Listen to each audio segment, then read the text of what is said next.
With that being said, we're gonna move on to our next panel.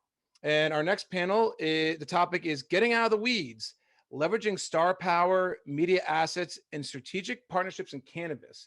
This is a very hot topic because it's not as simple as people think it is to get a celebrity to sit here and to endorse you or to be an influencer for you. There's really more to it. And we have Darrell Payne here of Cannabis Venture Partners, who is actually going to do his own intro. And Darren, I'll let you introduce your panelists because you are the moderator, and we all look forward for you, for all of us to learn a little bit more about what it takes to actually leverage star power.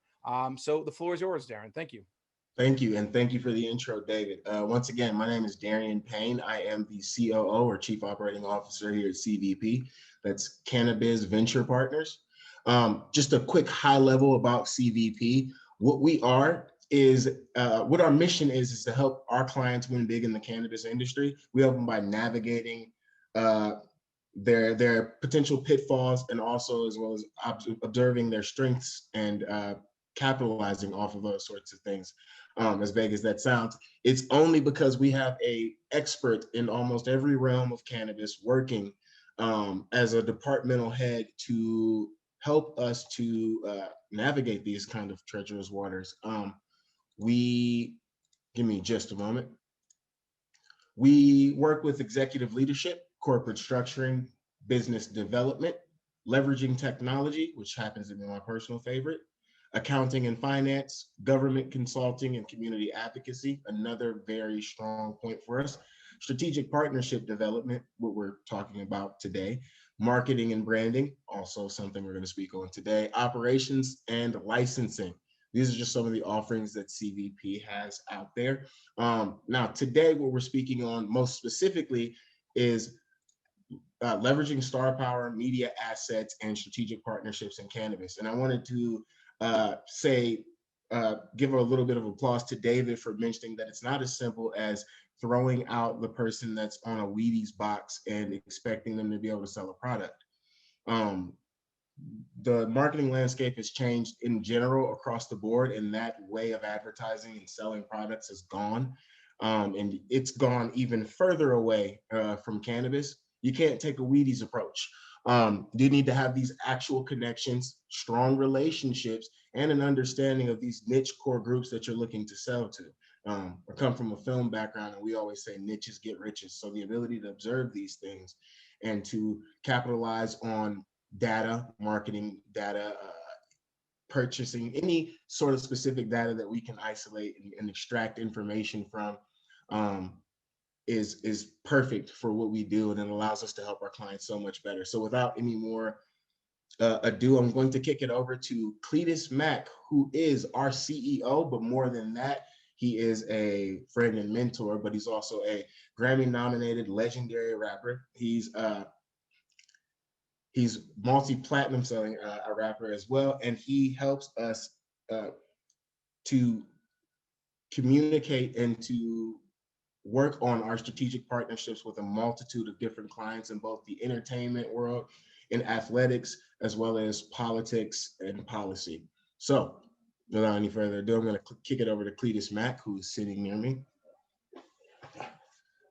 Hello, everyone. How y'all doing today? Pleasure to be here. Just wanted to talk to y'all about the difference of having a celebrity ambassador and an influencer. Now, what we do with CVP, we don't just have an ambassador. Ambassador is somebody you bring in and say, hey, you put their name up. Hey, we have Snoop Dogg and he's a part of this and that and this and that. But you just see that picture, that one-time picture, and you see the stamp on the brand. And yeah, it works to a certain degree. But what we do is we bring in the celebrities. Like for me, myself, I go as far as to be the CEO of a company and also bring the other celebrities along with me. And I make sure that they follow through all the way. So you might have a celebrity who is the name of something, but they're not posting it. They're not putting it on their IG. They're not hashtagging anything. And what we do with CVP is we make sure that they follow through the whole process.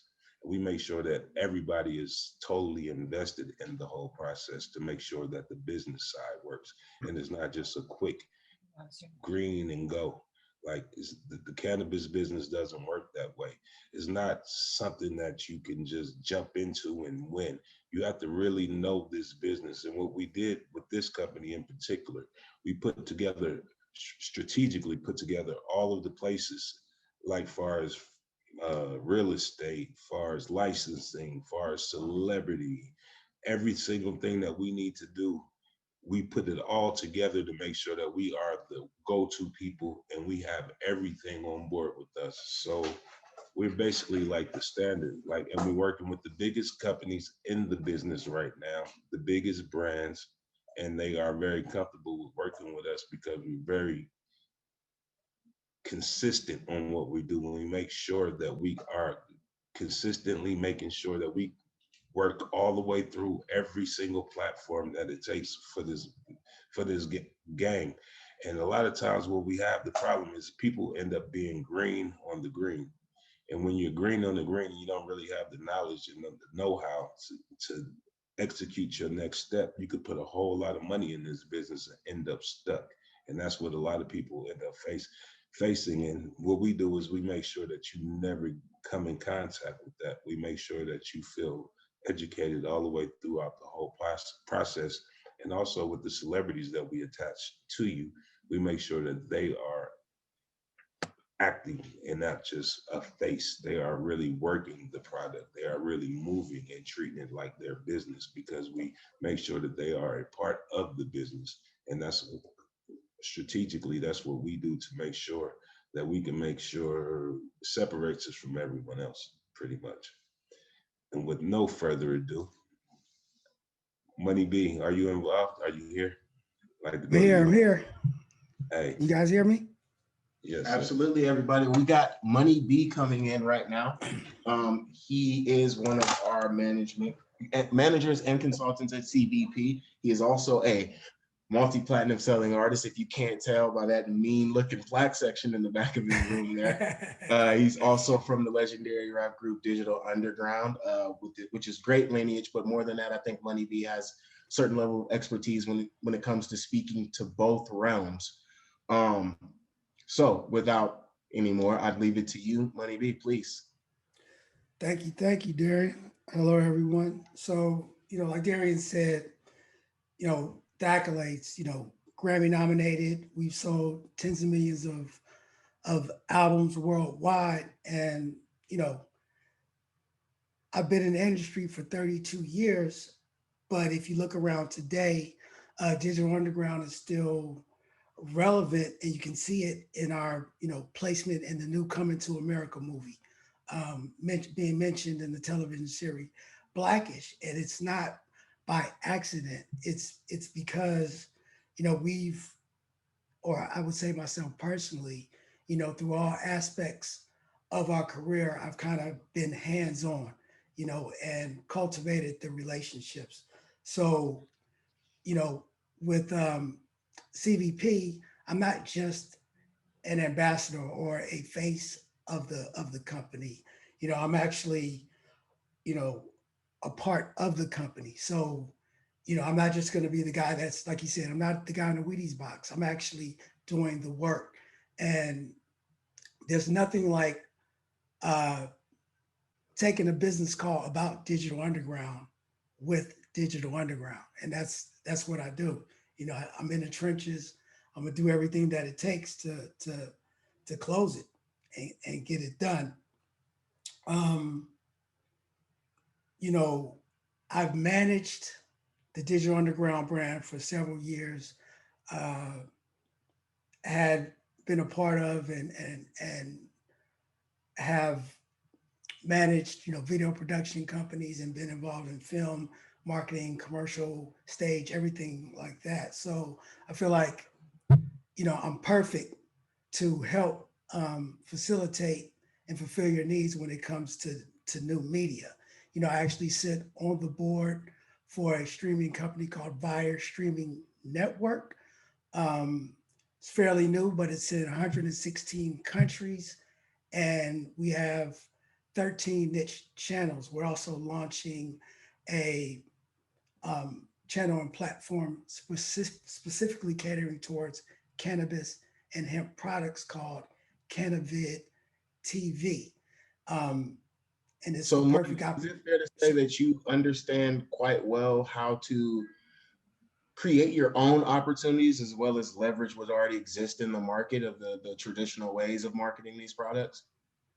Yeah, because I paying attention. Like, sometimes you can just, like you said, if I was only willing to lend my name and just say, hey, go ahead and paste my picture there, anything that I get involved with, I research and I find out exactly how that company or how that process works.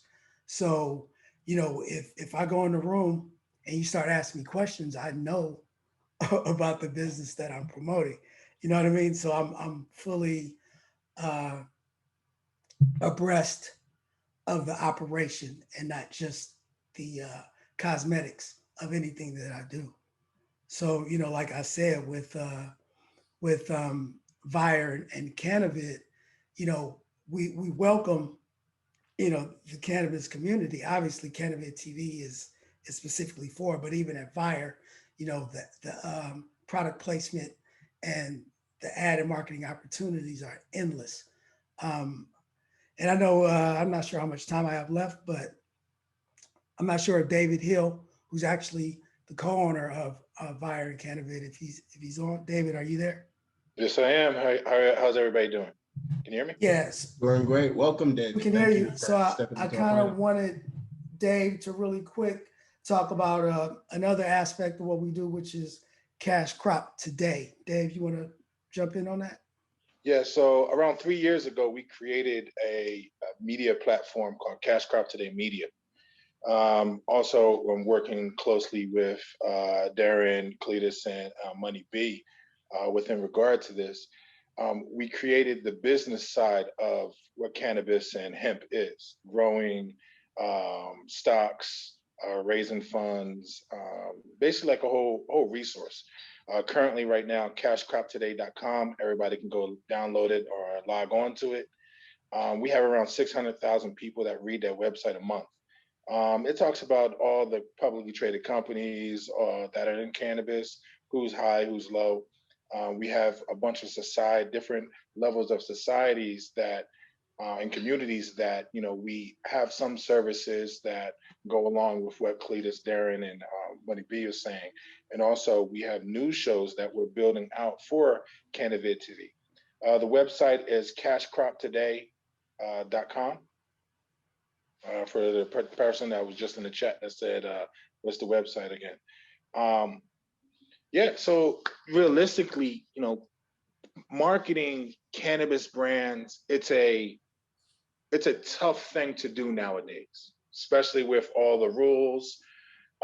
You can't do regular Facebook target marketing, Instagram target marketing. You have to be real careful, et cetera, et cetera. So you have to be more creative, partnering with talent, influencers that actually control those Instagram posts, et cetera, more so is so important.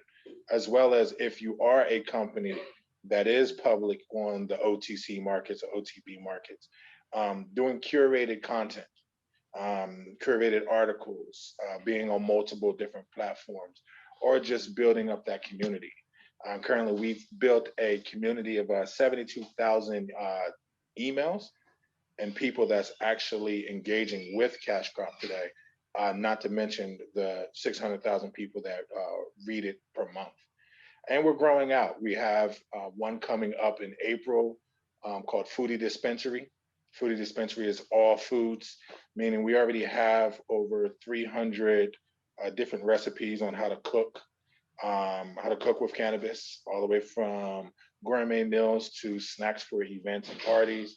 And we have another platform that we're cultivating right now, curating right now, is about growth. And it goes from the agriculture to the farming to all of that type of stuff like that. So definitely we have various different places that we can plug into any companies and everything. And we have a history of doing it for 22 years. Not to cut you off, that's great information. We've got Dave's website and info pinged in there, and you could also get into contact with anybody from CBP to further this discussion. But we are coming close on time, and we've got one last well, two last guests, but one special, very, very special guest to have speak here. He's the co-founder and owner of Leaves of Legends, a cannabis brand, and a two-time Grammy-winning artist and multi-platinum selling artist from the group Bone Thugs and Harmony. As a Cleveland native, I consider him one of the greats, and I'm quite a fan, and he's a great mentor as well as co-founder. Give it up, everybody, for Krayzie Bone. Welcome him. And I'm going to leave the floor to him. Craig, please take it. Yeah, man, basically, I'm gonna be real quick. You know what I'm saying? First of all, thanks for bringing me back to this forum. You know what I'm saying? I had a good time last time, and it's good to be back in behalf of League of Legends. Shout out to everybody on here that I've, you know what I'm saying, that I'm used to seeing on a daily basis. Money B, Cleetis, Mack, Darian, Liz, you know what I'm saying, the whole team, whole squad, Joseph, what's happening. Just want to let everybody know, you know, that Leagues of Legend is a premium cannabis brand. And our main focus is, you know, on the culture and the community. Just to be real short, when I say that, I have a partnership with the Cleveland School of Cannabis, and we have a scholarship program to where we help we choose minorities or people from the community where I'm from back in Cleveland, and you know, we give them a free scholarship and put them through this program to give them knowledge of the whole cannabis industry and have them learn, you know, like the different techniques or whatever it is, you know, grower or owner dispensaries. They get all this knowledge, you know, so they'll be able to go out and work in this field. This very, very rising very rapidly. You know what I'm saying? So also I'm excited to announce that you know, in anticipation for 420, we are launching our cannabis brand in other states. And we're like growing very rapidly right now in collaborations with Cookies as well. You know what I'm saying? Moving into different areas with like Oklahoma and Washington and Colorado. Also, I have an album coming out entitled Leagues of Legend. You know, it's kind of like the soundtrack for the cannabis. You know what I'm saying? So while you indulge it in the cannabis, you got a soundtrack to play along with it. You know what I'm saying? I'm giving you everything you need for that. You know what I'm saying? And you know, the whole album is dedicated, it's 12 songs on the album, basically signature cannabis songs. If you're a Bone Thugs and Harmony fan, then you know how much we have been advocates of cannabis throughout our career. We always dedicated songs or 2 or 3 to cannabis on each project. And so the album is dedicated to the cannabis culture, man, and got a lot of classic songs on there. So before I get up out of here, just want everybody let y'all know we are looking to raise capital for what we're doing. You know, we're looking for strategic and investors and partners. This is a great opportunity to come in, you know, like be a part of what we're doing. Because like I said, we're reaching back into the community. We're doing charitable events and everything, like basically giving back. That's something I really never seen any cannabis brands do, but like giving back to the community and for the people that really risk their lives and, you know, like put in work to like bring this to the mainstream. I feel like a lot of this money should be going back to the people that were penalized for using this for so many years, you know, and of course we help bring this to the mainstream, so it's only right. So that's all I wanted to say. Like I said, thank y'all for having me, and yeah, if y'all interested in, you know what I'm saying, talking to us about the brand, get at me or get at like any one of these people you see on here, Money B, Darian, Cleetis, anybody you see on here. Thank you. Thank you so much. I appreciate you mentioned coming on as well too. We got about 30 seconds left. So Darian, let me ask you this: the last 30 seconds, what do you want to tell the audience here today? Yeah. What I'd like to say is that the marketing in cannabis can be tricky. It can be treacherous. Conventional. Sorry, Darian. I do. Let's have Liz close us out. Sorry about that. Okay. We have Liz, and our esteemed attorney partner, who's also a civil rights activist. You know, she's on the front lines of social equity and doing all kinds of amazing things.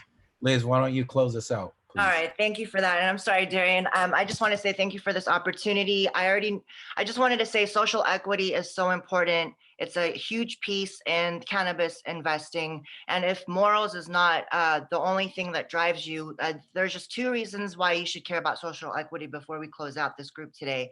And it's that the strategic partnerships and social equity will make your business robust.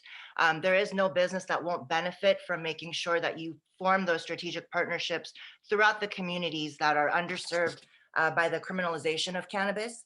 And the fact that you promoting the legalization, and we have a lot of work to do to continue legalizing this business, is only going to increase the eligibility for business partners and the market.